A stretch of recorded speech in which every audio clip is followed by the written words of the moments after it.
हाय दोस्तों, नमस्ते, प्रणाम। कैसे हो आप लोग? अपने यूट्यूब चैनल में आप सभी का स्वागत करती हूँ। और मैं चल रही हूँ एक लोकगीत सुनाने।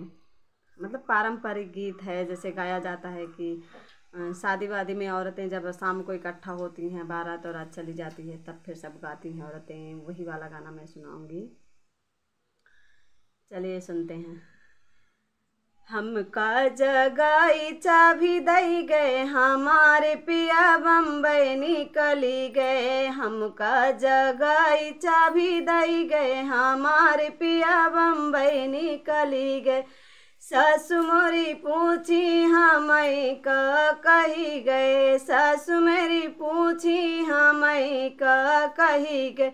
तू का दुआरे रहे कही गए, हमारे पिया बम्बई निकली गए। दुआरे रहे कही गए, हमारे पिया बम्बई निकली गए। हमका जगाई चाभी दई गए, हमारे पिया बम्बई निकली गए।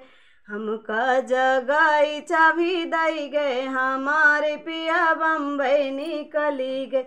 जेठनी मेरी पूछी हमें का कही गए, जेठनी मेरी पूछी हमें का कही गए। तू का लग रहे कही गए, हमारे पिया बम्बई निकली गए।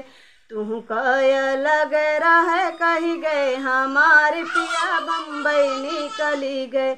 हमका जगाई चाभी दई गए, हमारे पिया बम्बई निकली गए। हमका जगाई चाभी दई गए, हमारे पिया बम्बई निकली गए। ननद मेरी पूछी हमें का कही गए, ननद मेरी पूछी हमें का कही गए। तू का ससुरे रहे कही गए, हमारे पिया बम्बई निकली गए। तू का ससुरे रहे कही गए, हमारे पिया बम्बई निकली गए। हमका जगाई चाभी दई गए, हमारे पिया बम्बई निकली गए। हमका जगाई चाभी दई गए, हमारे पिया बम्बई निकली गए। बस यही है हमारा प्यारा सा गीत। अगर आप लोगों को अच्छा लगेगा तो कमेंट में ज़रूर बताइएगा।